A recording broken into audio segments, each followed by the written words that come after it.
আছে জানো তো? হ্যাঁ আমাদের দিদি আছে, আমাদের ভগবান। ঠিক আছে, তোমরা উল্টো পাল্টা করো বলে আমাদের বদনাম হচ্ছে। দিদির কাছে কিন্তু রিপোর্ট দিয়ে দেবো।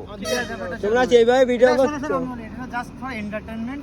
এবার এন্টারটেইনমেন্টটাকে যদি অন্যভাবে মিনিং করে যদি আমাদের এখন জেলে ঢোকাও কিছু করার নেই। এখন যদি আমরা তো এটা ফানি হিসেবে করার চেষ্টা করেছি, ঠিক আছে? এবার আমরা কি যদি মনে করতাম যে এইসব ড্রেস পরে আমরা অন্যরকম সেক্সুয়ালি যে ইঙ্গিত আমরা যদি শেয়ার করতাম, তাহলে না বুঝতে পারতে যে আমরা ওটা হচ্ছে এটা বাজে।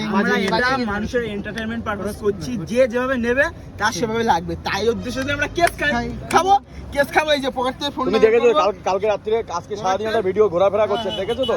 ওরকম কিন্তু হয়ে যেতে পারে তোমাদের। আর দ্বিতীয় বিয়ে ওরকম যদি হয়ে যায় আমাদের কেসটা কি হবে? তোমাদের কিন্তু ধরে নিয়ে যাবে, লাস্টে আমাদের বলতে পারবে না। আমরা যখন ধরে নিয়ে যাবে তো গাইজ, এখন আমি যাচ্ছি থানায়, পুলিশ আমাকে ধরেছে। তো গাইজ এখন আমি যাচ্ছি কেস উল্লোড। আমাদের কন্টেন্ট বেড়ে যাবে, যেরকম আমাকে ঢঙ্গিদা যদি কন্টেন্ট বানিয়ে ফেলেছে কেস করে আমরাও আমাদের যখন কেস হবে তখন আমরা, হ্যালো ম্যাডাম আমরা চলে এসেছি আজকে থানায়, এফআইআর নিয়ে হয়েছে আমাদের নামে। আমরা hello guys, this is business. ওদের সাথে এত কথা বলার টাইম আছে? ভিডিও না, চল যা পারো করো যাও। দেখো আমাদের কিন্তু ভিডিও করতে দিচ্ছে না, চলে যাচ্ছে। ঠিক আছে চলো, আমরা চলে যাচ্ছি।